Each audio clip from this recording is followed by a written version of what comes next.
তো আমি এখানে বেরিয়ে পড়েছি আর আমি যাচ্ছি আজকে গাজলে। আর দিদি আর ভাগনাও চলে এসছে। তারপরে তো এখানে খেয়ে নিলাম আখের রস, আর ভাগনাও খেয়ে নিল। তারপরে তো চলে আসলাম কসমো বাজারে। আর নিচে ছিল জুয়েলারির কালেকশন। তো এই কানেরটা আমার পছন্দ হয়েছিল, তো দাম অনেক বেশি, তার কারণে আর নেইনি। তারপরে তো চলে আসলাম ওপরে দোতলায়। এখানে ছিল মেয়েদের কালেকশন, খুব একটা ভালো ছিল না, তাই আর কিছু নিলাম না।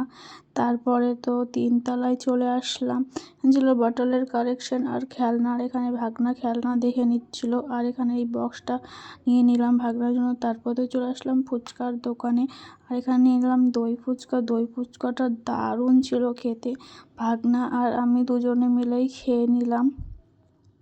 তারপরে তো আসলাম কেকের দোকানে।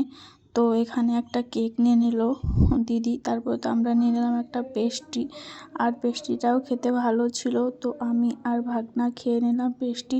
আর এই গাজলের বিখ্যাত মিষ্টির দোকান, এখান থেকে নিয়ে নিলাম জিলেপি।